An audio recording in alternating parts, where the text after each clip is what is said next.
con Willy.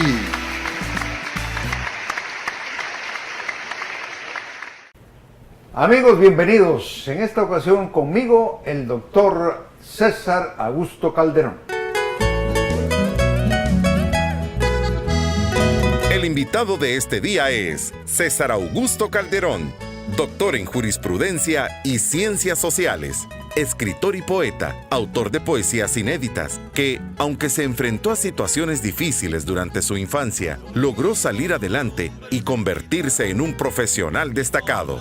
Actualmente es rector de la Universidad Salvadoreña Alberto Masferrer, presidente del Consejo Consultivo de la Defensoría del Consumidor, miembro de Academia Salvadoreña de la Lengua, Academia de la Historia Militar, Ateneo de El Salvador, socio activo del Club Rotario San Salvador, miembro del Consejo Académico del Instituto Especializado de Nivel Superior de la Escuela Militar, Capitán General Gerardo Barrios. Doctor, un gusto tenerle en el programa y qué bueno volver a tener un contacto cercano con su persona. ¿Cómo está? Bueno, doctor, estoy absolutamente bien, tranquilo, me siento contento y agradecido con usted, que es nuestro doctor, y haberse tomado el trabajo de venir a saber algo que creo que es importante, no para mí ni para usted, es importante probablemente para muchas personas que observan este programa, que por lo que me he enterado es de una profundidad sumamente importante, pero más que todo aleccionadora para todas las nuevas generaciones que creo que se olvidan un poco de los viejos, y los viejos probablemente hacemos ese estorbo.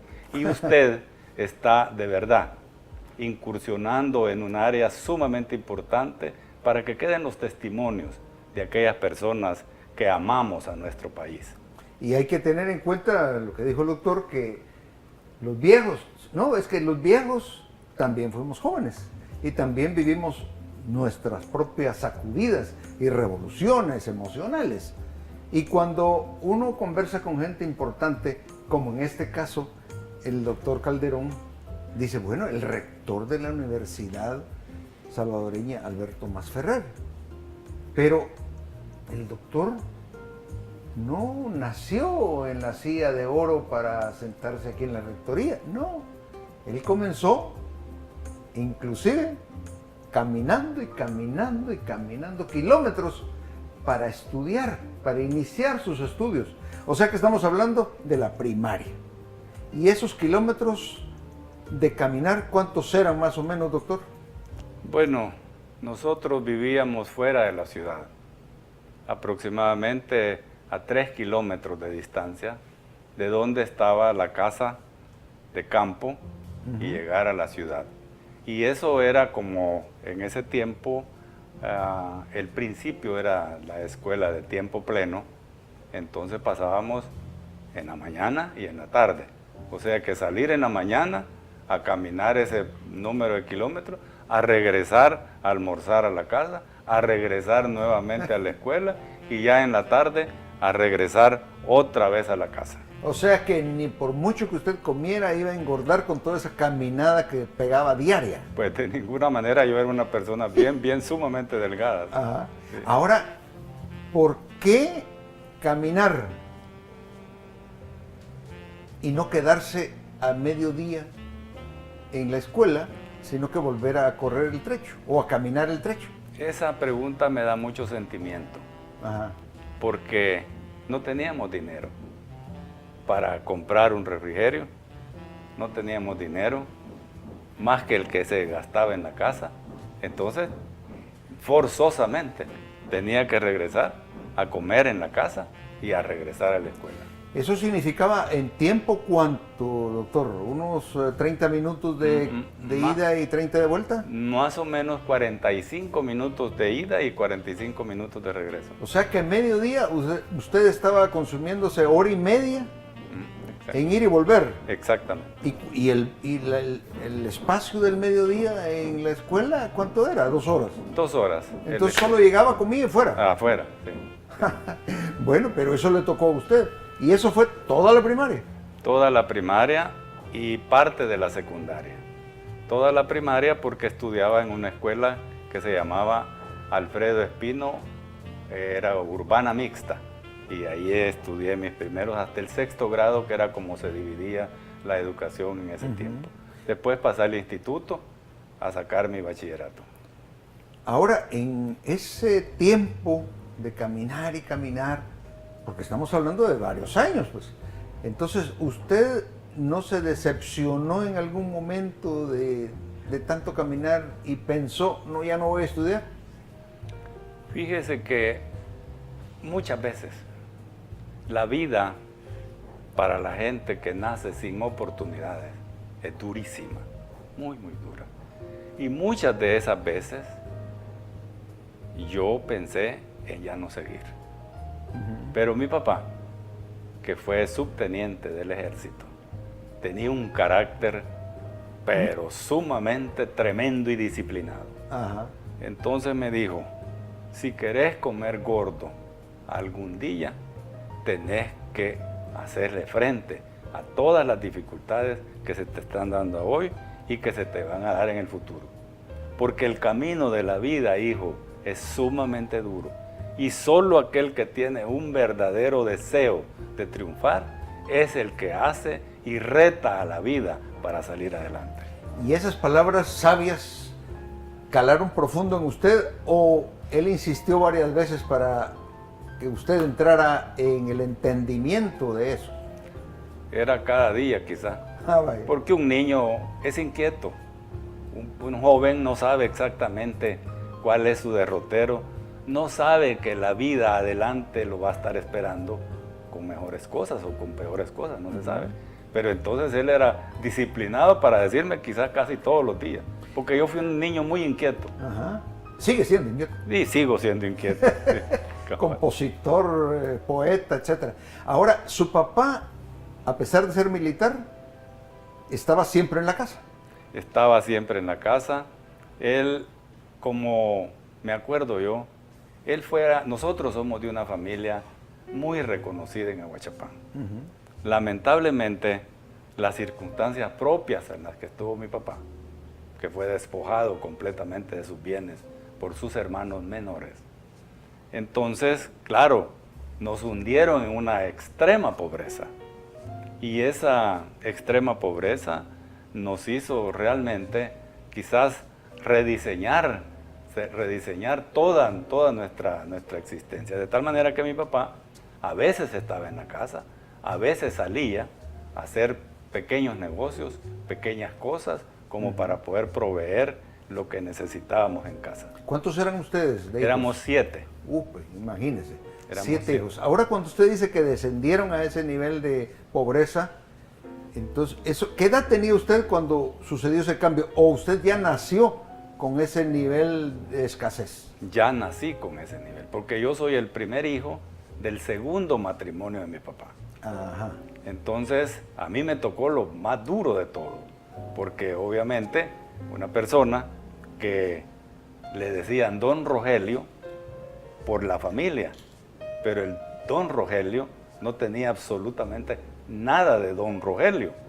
Era Rogelio, lo trataban así sus personas, gente muy adinerada de Aguachapán, que era hermano de ellos, pero no lo reconocían, más bien lo despreciaban.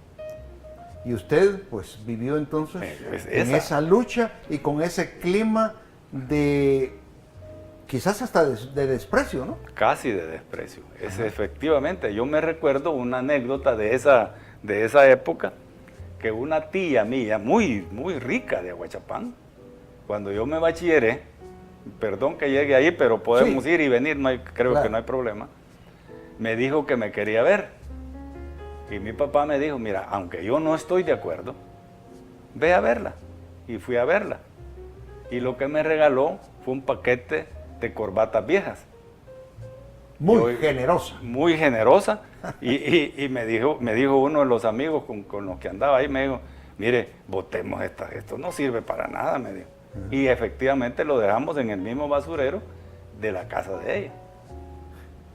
Bueno, quizás se merecía ese mensaje la señora, ¿verdad? Quizás. Pero, en fin, eso nos muestra cómo el corazón de las personas es y cómo uno tiene que amoldarse y recibirla sin rencor. Porque el que almacena rencor en su corazón es el que sale perdiendo. Exactamente. Usted hizo efectivamente lo correcto. Se apartó y siguió adelante. Ahora, regresemos a la primaria, como usted dijo. Entonces, durante todos esos años, usted caminó, estudió, caminó, etc.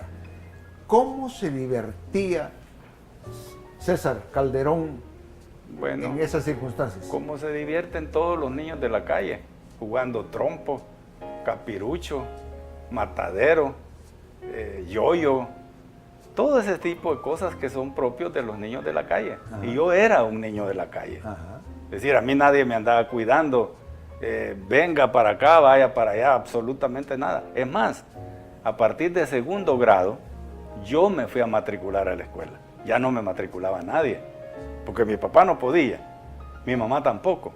Entonces, yo tenía que ir a matricularme. Y lo hice, es decir, no solo en la parte de la primaria, sino que en toda la secundaria. Yo tomé mi vida para dirigirla. Ajá. Y sin saber exactamente lo que estoy diciendo ahora. Ajá. Pero todas esas cosas, como que hay un designio, como que hay líneas en la vida que le van indicando a uno las rutas que debe recorrer. Y quizá yo intuitivamente las vi, las aprendí y las seguí. Qué satisfacción a estas alturas de la vida y qué ejemplo para las demás personas. Es que no tengo, es que no sé, es que quizás, y no, hay que proceder, ¿verdad? Un ejemplo claro lo tenemos en su vida. Pero vamos a seguir enterándonos de esa historia tan interesante, doctor, después de unos mensajes, ¿de acuerdo? Adelante. No se muevan de donde están.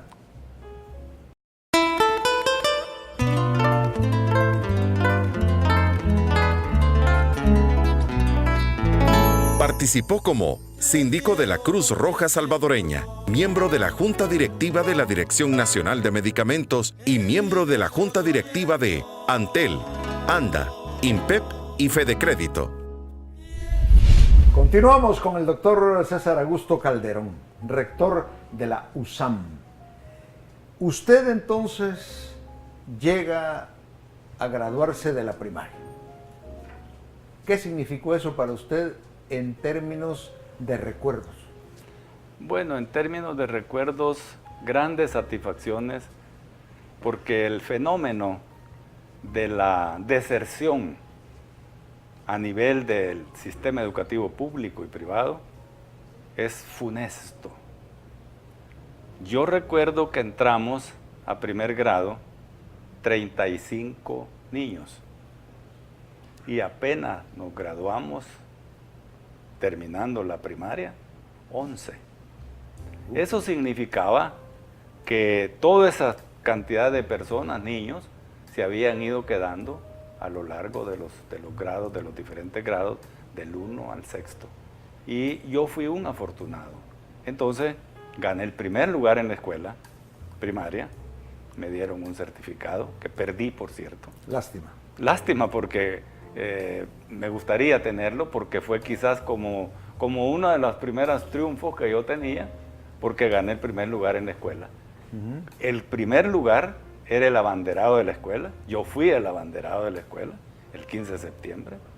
Yo llevé la bandera porque era el mejor y eso era como premio que le daban a uno por ser el mejor. Yo fui el mejor de la escuela y entonces pues me dejaron que yo llevara el pabellón nacional. Y después vamos a la secundaria. ¿Quién decide dónde estudiar el bachillerato? Bueno, no había muchas opciones, solo 2 opciones. Una, en el Colegio Josefino. Obviamente yo no tenía los recursos, ni mi familia, ni nada para estudiar. ¿Y no daban becas? No, no daban becas, no, nada. Y el otro era el Instituto Nacional, con el régimen del que era en ese tiempo de un Instituto Nacional, es decir, con régimen militar. Y pues ahí fui y comencé a estudiar. Nunca dejé una materia, no era tal vez de los mejores, pero tampoco era de los que se lamentaban los profesores. ¿Usted no tuvo que sufrir esa exigencia militar del instituto, puesto que estaba entrenado militarmente desde niño, ¿no? Claro, porque mi papá incluso fue inspector en el Instituto Nacional aquí en San Salvador, que vivimos un tiempo aquí en San Salvador. Ah, vaya. Okay. Entonces entra al instituto y ¿algún recuerdo grato y algún recuerdo ingrato de ese periodo? Bueno, el grato es que, como sabían que a mí me gustaba hablar, en la inauguración del año escolar, a mí me pusieron a hablar. Y yo les dije a 13 años, 14 años, les dije que eran como una carretera. Bien me acuerdo que comenzábamos una carretera y que las carreteras son para caminarlas y que ojalá que todos tuviéramos las energías para caminar esa carretera. Y que allá nos estaba esperando una cosa diferente que no sabíamos y que nosotros íbamos a saber solo cuando llegáramos, no antes. Y más o menos de esas son las cosas que me... Y la desagradable fue que el primer día de clase, un aplazado por cierto, me tocó el cuerpo como retándome para pelear. Y como era aplazado, de lo que ya tienen, como dicen, cancha, tenía cancha, y me dijo, mira, al salir de las clases nos vamos a ir a dar otra palabra que utilizó. Y yo pasé afligido todo el resto de la mañana, porque dije, y tenía fama de que al que se le ponía le pegaba las grandes penqueadas, ¿verdad? Pero bien, y fue saliendo, se quitó la corbata, bueno, vamos a ir a dar, ¿verdad? Me dijo. Pues ya no me quedó más alternativa que sí. Yo era un poco más fuerte que él, pero entonces me pegó una penqueada, como decíamos los hipotes, pero buena. Y me defendió un amigo que sigue siendo mi amigo, porque él solo me dijo, mira, es cierto que te he dejado un poco inflamado de la cara, te voy a dar esta moneda de 10, había unas monedotas de 10 grandotas, y entonces te la pasas en la cara, y en la tarde nos vamos a seguir dando. Y entonces intervino este amigo y le dijo, no, Leo, ya con él ya no, conmigo va a ser. Y ahí se terminó, ese es lo desagradable. Ese buen amigo, pues sigue en contacto con usted. Sí. Y ese mal caballero, quizás hasta ya murió. Ya murió. Ah, ¿y usted le consta? Ya me consta que bueno. murió. Sí. Ahora, cuando sucede eso en el primer día, otras personas pueden decir, aquí no me conviene estar. Pero ese fue lo único. Al día 2 y de ahí en adelante, cero problema. Todo fue realmente interesante. Me gustaban las materias.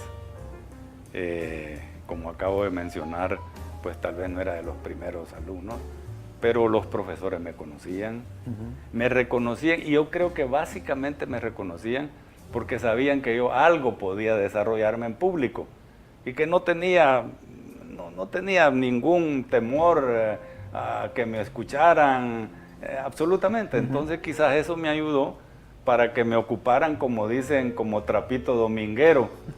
Y de alguna manera, pues eso también me ayudó a que los profesores me reconocieran y me dieran algún tipo de estímulos para seguir adelante. Es que cuando a una persona le gusta hablar en público, o más bien siente la libertad de hablar en público, pues no es usted pues, no sentía ninguna diferencia, sino al contrario, satisfacción adicional.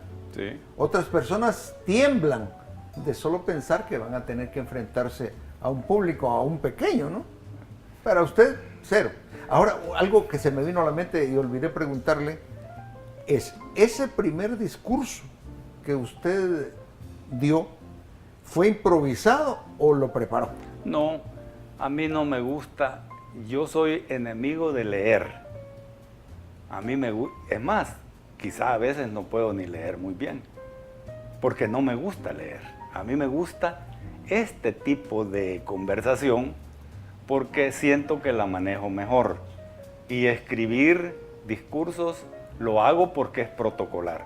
Pero a mí, yo me sentiría, pero totalmente satisfecho Si a mí me ponen en las graduaciones a que lo que se me va ocurriendo, obviamente ahora se me ocurren muchas cosas, Ajá. ¿verdad? Pero en ese tiempo, volviendo a la pregunta, no, yo lo dije porque se me ocurría eso, porque sentía que efectivamente estábamos en una carretera. Ajá. Y es más, yo ahora sigo pensando que voy en esa carretera y me falta un gran trecho todavía que recorrer. Lo importante efectivamente es, aquí estoy y voy avanzando, voy caminando. Ahora, usted me imagino que para sus discursos, bueno, no los oficiales, sí prepara un bosquejo por lo menos, ¿no? Y de ahí, pues improvisa lo que viene a su mente, dado que usted es una persona preparada, culta, que ha leído mucho y que tiene bastantes palabras en su cerebro. O sea, su léxico es amplio, no tiene dificultades en que se le venga la palabra X o el sinónimo tal, ¿no? Así que para usted eso es fácil. Siempre fue fácil, siempre fue cómodo. Y cuando se graduó de bachiller, dio un discurso. A mí me tocó, y hay una fotografía, por cierto, sobre eso, me buscaron para que yo hiciera el discurso de los graduados, de los que egresábamos del bachillerato. Pero creo que hay un tema, doctor, ahí que sí me gustaría intercalarlo. A ver. Y es que cuando estaba en el segundo curso, que se llamaba en ese tiempo, del bachillerato, hubo una convocatoria para oratoria en el departamento de Guachapán y yo la gané. Perdón, ¿entre cuántos rivales?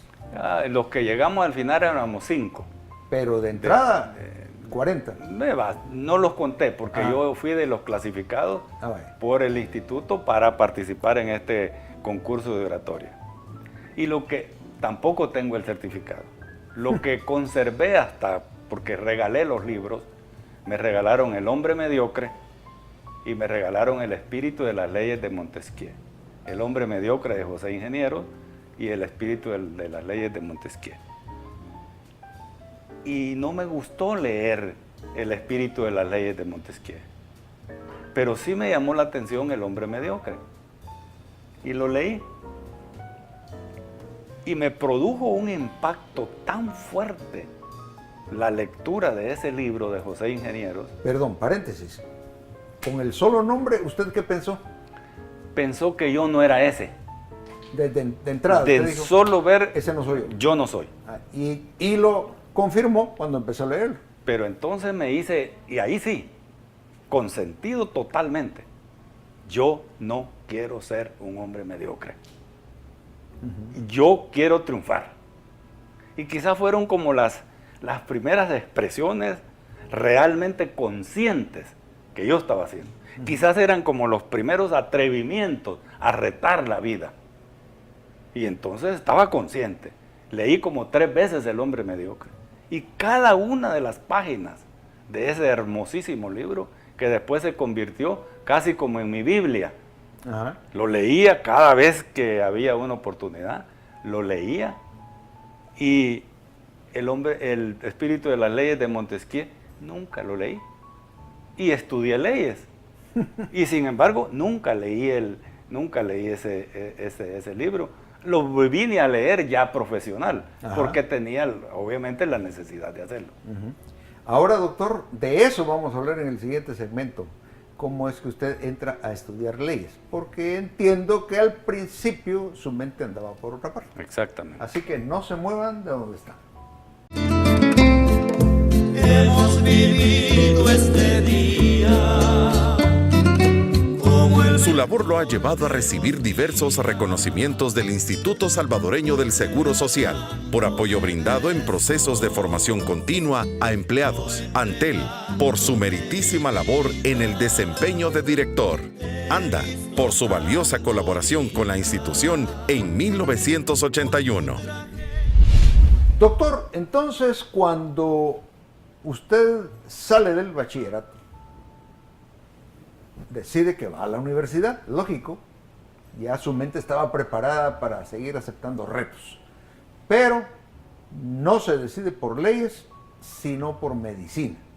¿Por qué? Porque nuestra familia, hay muchos médicos, y uno de ellos, particularmente el doctor Salvador Morán Calderón, Me dijo, mira, ¿te gusta estudiar medicina? Sí, le dije. ¿Y por qué? Porque me gusta ayudarle a la gente. Quisiera ser médico de gente pobre. Ah, qué bueno, me dijo. Pero los pobres no pagan. Pero yo quisiera hacer eso. Y entonces, bueno, me dijo, cuando te ingreses a la universidad, entonces yo te voy a ayudar, te vas a venir aquí a mi clínica, te vas a vivir aquí en la clínica, me la vas a limpiar, me vas a ayudar en eso y yo te voy a tener en mi casa. Cuando efectivamente ocurrió eso, lo primero que yo hice es al examen general, lo pasé, pero después venía el de propio de entrar a la carrera de medicina. Y era una línea de gente, pero tremenda. Y yo con otros amigos habíamos venido de Aguachapán en bus. El bus salía a las 4 de la mañana y regresaba a las 3 de la tarde. Entonces el examen para estudiar medicina era a las 2:30. Y con aquella línea de gente ahí, que me dijeron mis amigos que andaban ahí conmigo, bachilleres también, bueno, entonces usted se va a quedar, porque aquí esto va a durar a saber cuánto. ¿Y dónde me quedo? ¿Y dónde me quedo? Yo ni conocía San Salvador. Yo no había venido a San Salvador. Sí había venido 2, 3, 4 veces, pero no más. Y entonces, métase ahí, me dijeron, en esa línea que es los de derecho. Si ahí después se cambia. Y entonces me metí a los de derecho y clasifiqué. Y clasifiqué de entre los primeros. Qué bueno. Pero ese, después se cambia. ¿Qué querían decir? ¿A los 3 meses usted se cambia de carrera? No, al año, porque sí se podía hacer un cambio de carrera una vez uno aprobara el año en otra carrera, y sí se podía haciendo exámenes, etc. O sea que usted es doctor en Derecho porque la cola era muy larga. Sí, cabal. ¿Se puede decir eso? Parece de película eso, Sí, porque la vocación era una, supuestamente, pero vino a ser otra. Cuéntenos en detalle. Bueno, el primer año para mí fue duro, porque tenía que estudiar materias que en nada iban con el pensamiento original que yo tenía de estudiar medicina.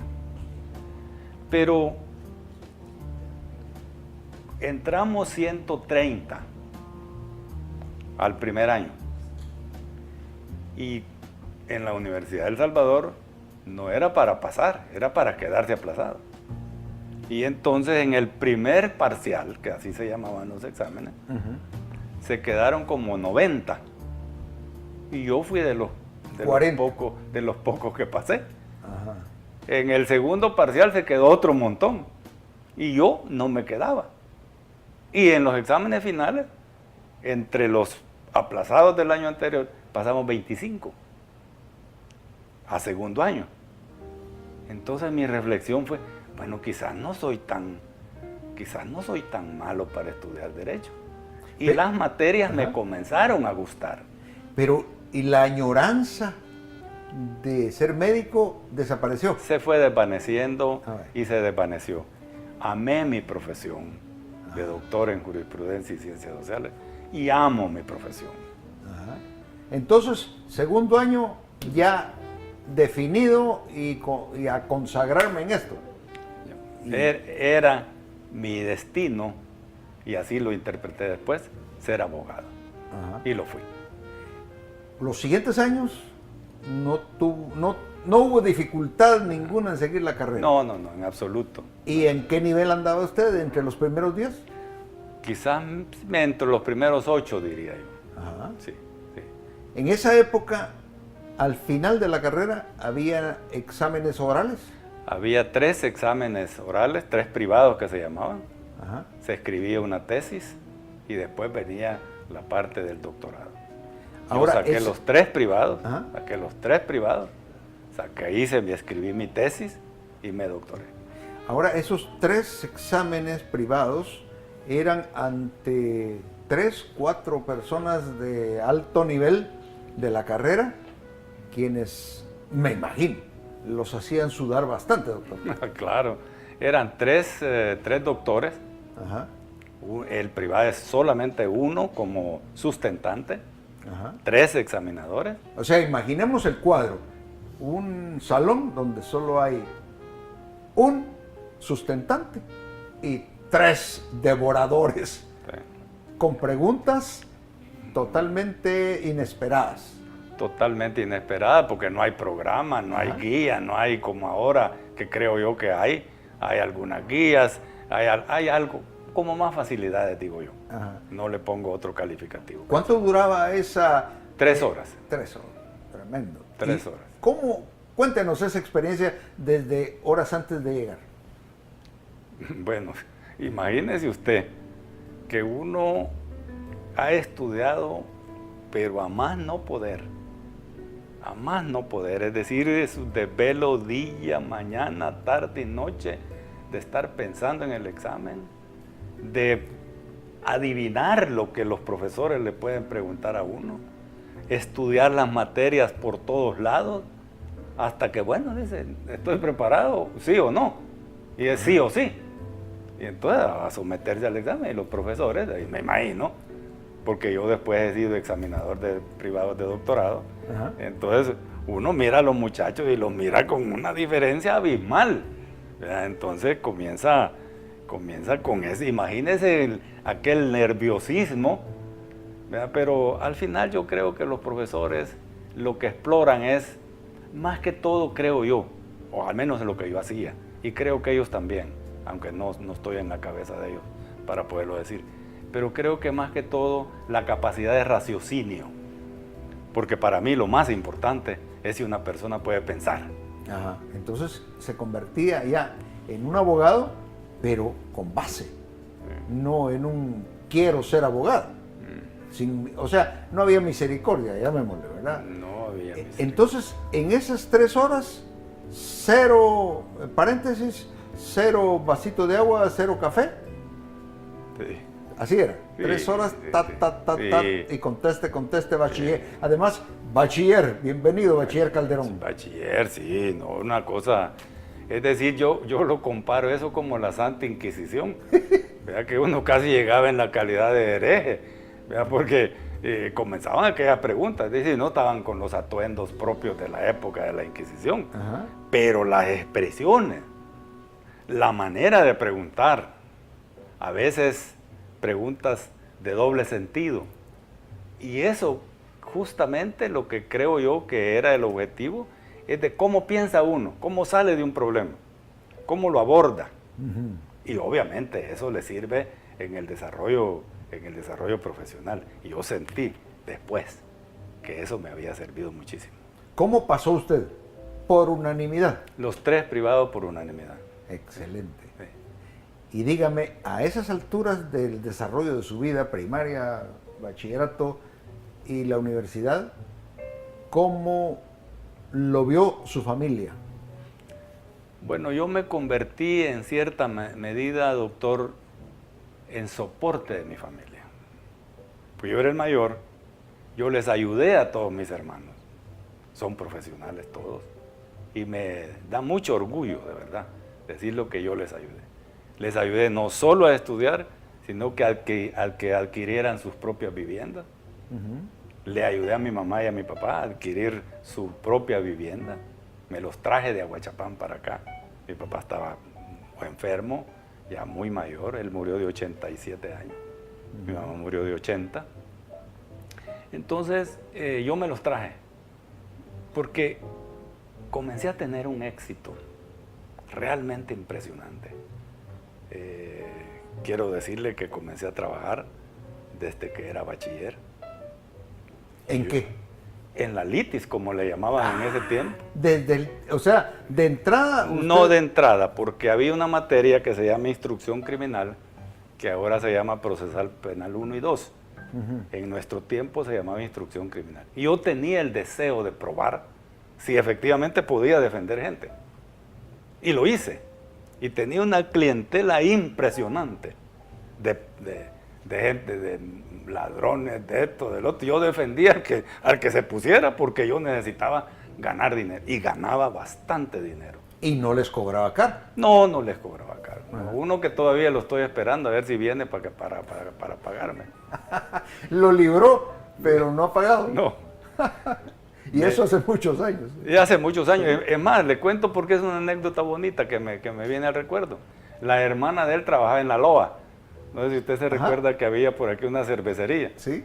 Y el hombre estaba en la penitenciaría que estaba enfrente al Parque Bolívar en ese tiempo. Entonces lo fui a sacar y me dice, pues, espéreme aquí, me dice. Le voy a decir a mi hermana que me dé el resto del dinero para pagárselo a usted. Y como quizás era la ingenuidad, más que todo quizás de querer trabajar, que yo vi que el hombre entró a la Loa, lo que no vi por dónde salió. Pero salió por la puerta pero de salió, atrás. me imagino por la puerta, todavía lo estuviera esperando para que regresara para pagarme. Bueno, aquí está el mensaje. ¿Cómo se llama el caballero? No lo vamos a decir. Bueno, hey, venga a la USAM y no pague, pero venga a dar la mano y a dar el agradecimiento. Vamos al siguiente bloque, así que no se muevan de donde están. La mujer que yo amo me da su ternura y su dulce. Entre las publicaciones se encuentran palabras, discursos, hojarasca, poemas y canciones. Bueno, doctor, ahora hábleme de cuando usted ya como un abogado ubicado, consagrado, con clientela, entra a esta fase de la universidad. ¿Cómo nace esto? Bueno, yo estaba trabajando en la profesión muy bien.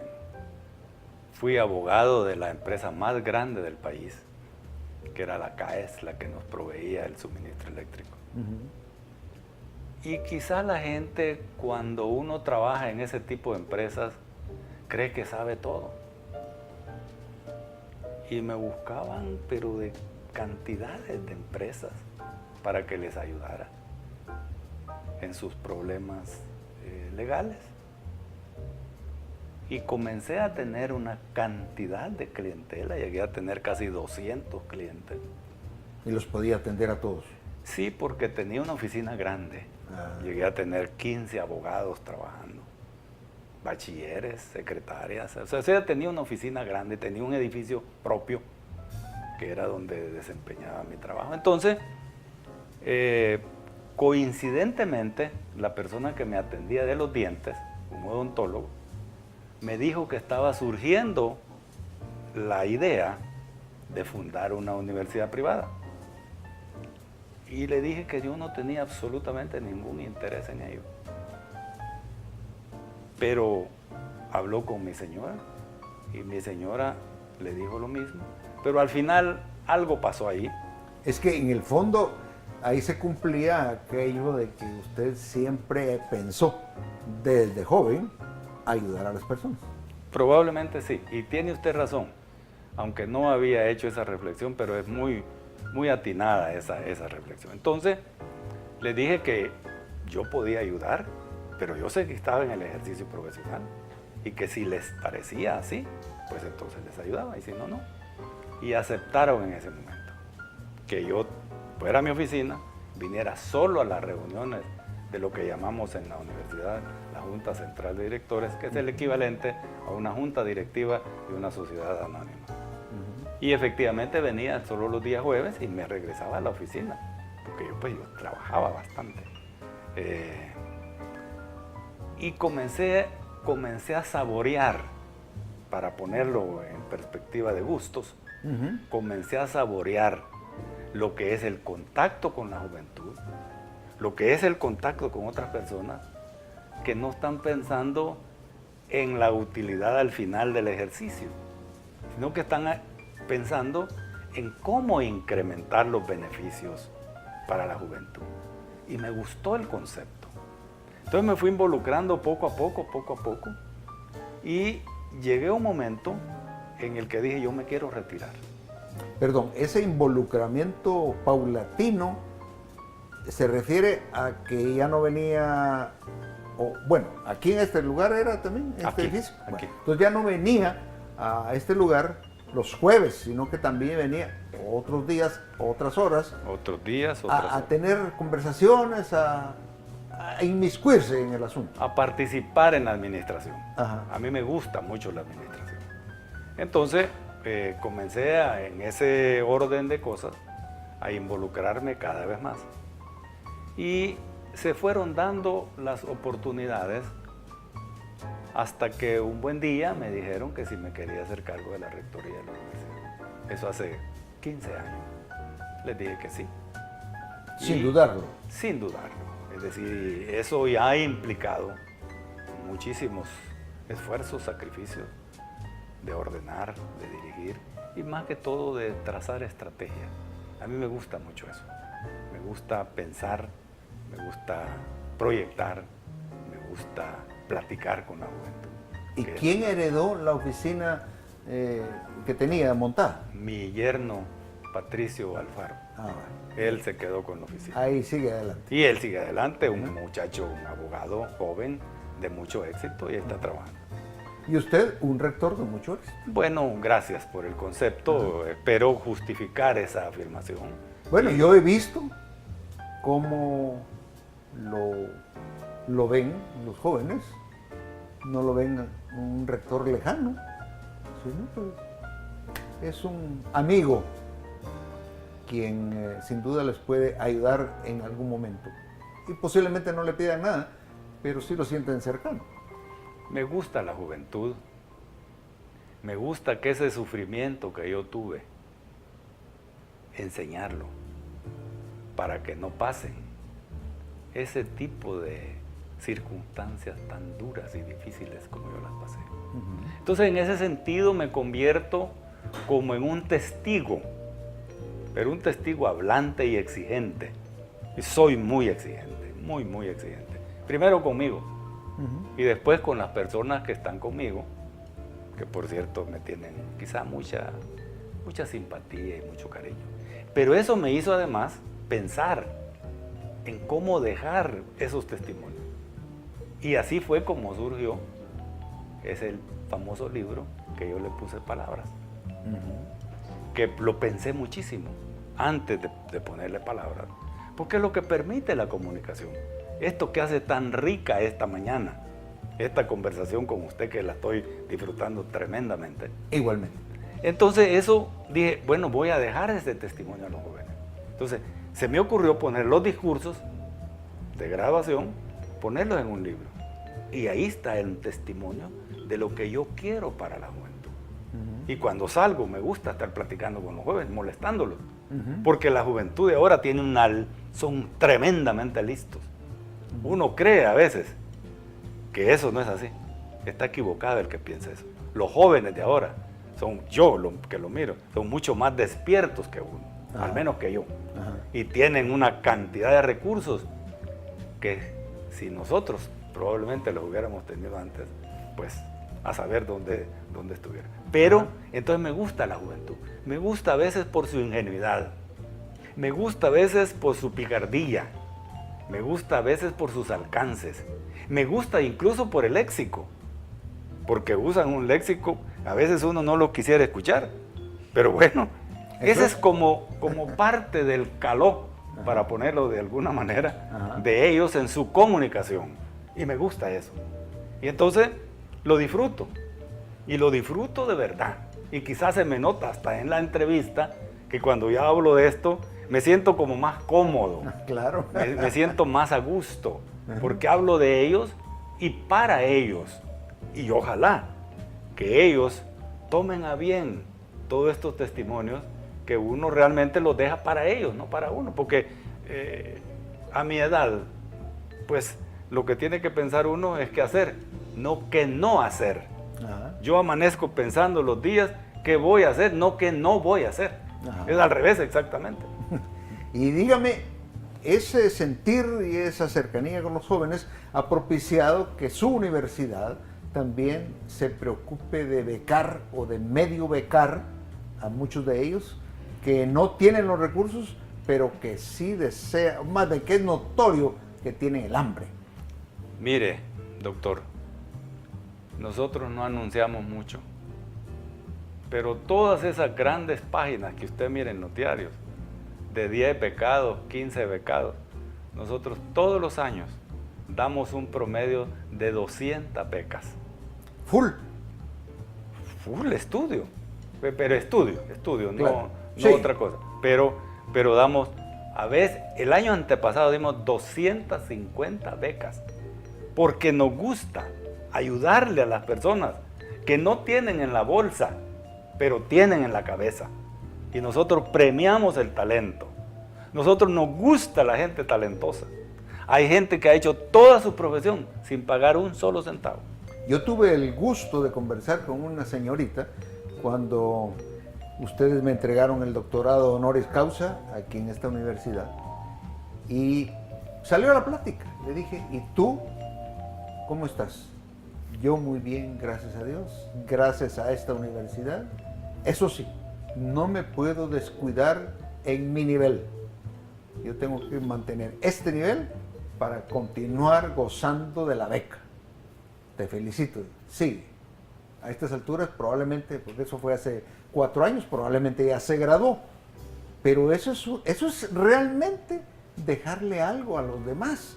Y usted en eso, pues es artífice principal. Fíjese que, pero no lo digo y no se lo comento, doctor, con egoísmo, ni con el deseo triunfalista, de ninguna manera. Lo digo como un salvadoreño más comprometido con mi patria. Y lo vamos a seguir haciendo durante todo el tiempo que yo pueda permanecer en esta universidad, lo vamos a seguir haciendo. Porque creemos en la juventud. Nosotros somos impulsores de la juventud y animamos a los jóvenes. Es más, a una persona de su equipo ya le ofrecí una beca para estudiar Derecho y lo vamos a cumplir. Ah, ¿de quién se trata? ¡Qué bueno! ¡Excelente! Porque de eso se trata precisamente, doctor. El legado no es solamente el camino a la profesión que se le puede dar a alguien, sino el cambio mental. Porque si se ayuda a alguien en determinado momento, jamás lo olvidará y lo va a replicar cuando le llegue su momento, ¿verdad? Y eso es lo que más cuesta. Justamente replicar, como usted muy bien dice, es lo que más cuesta. Y nosotros quisiéramos que este ejemplo lo haga mucha gente. Estamos trabajando en un programa que concluye el año entrante con USAID, que se llama Generando Fuentes de Empleo, programa de empleo. ¿Y a quién se lo aplicamos? A la gente de las comunidades deprimidas, bachilleres que no tienen ninguna oportunidad. Y nosotros hemos generado CDS, que se llama Centro de Desarrollo de Software, para que ellos estudien. Pero además, como esos programas, como todos los programas de ayuda tienen un límite, nosotros les estamos ofreciendo becas para que sigan estudiando. Usted debe de saber, y estoy seguro que lo sabe, que el año pasado salieron 80,000 bachilleres. Y debe saber también, por estadística, que de todos esos 80,000 bachilleres, solo 30,000 logran incorporarse más o menos en el sistema público y en el sistema privado. La pregunta es, y hay que hacernos todos los responsables de este país, y no la hacen, ¿qué pasa con los 50? No preguntemos por las maras. Hagámonos la pregunta, ¿qué hago con los bachilleres? ¿Qué estoy haciendo yo como salvadoreño para fomentar y para ayudar a esa gente que no tiene oportunidades? Y ese es un reto, y eso es una deuda que tenemos como salvadoreños y como país. Y ojalá que entendamos que mientras no veamos a fondo ese problema, es muy difícil resolver los otros, porque uno es consecuencia del otro. Sabias palabras y suficiente para que aquí terminemos esta conversación, doctor, porque Si no se da, no se recibe.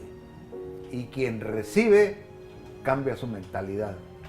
Y quien piensa de una manera negativa, pero recibe una mano amiga, su mente va a ver otro panorama en el futuro. Le agradezco mucho su tiempo, doctor. Muy amable por tenernos en su casa, su rectoría, y no podemos sino desearle éxitos en su gestión hasta que el Señor lo permita. Muchísimas gracias, doctor. Es un enorme gusto y quiero, muy sinceramente, en nombre de todas las personas que he hablado, pero más en el mío, reconocer en usted a una persona que ha luchado muchísimo. Usted, yo debería estar ahí preguntándole a usted, porque sé que tiene un bagaje de conocimiento y de experiencia que difícilmente, aunque usted no es salvadoreño de corazón para nosotros. Eso sí es. Y yo le agradezco infinitamente y sepa que estoy dispuesto, cada vez que usted lo estime conveniente, a apartar este tiempo que para mí es de felicidad y de satisfacción. Muchas gracias. Muchas gracias, doctor. Queridos amigos, gracias por su atención. Que nuestra conversación les haya dejado algo no solo en la mente, sino en el corazón. Bendiciones masivas.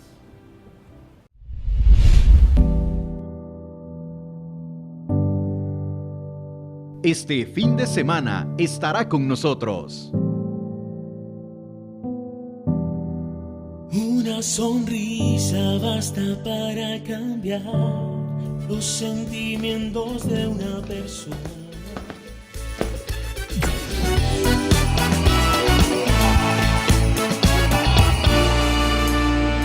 Con Willy.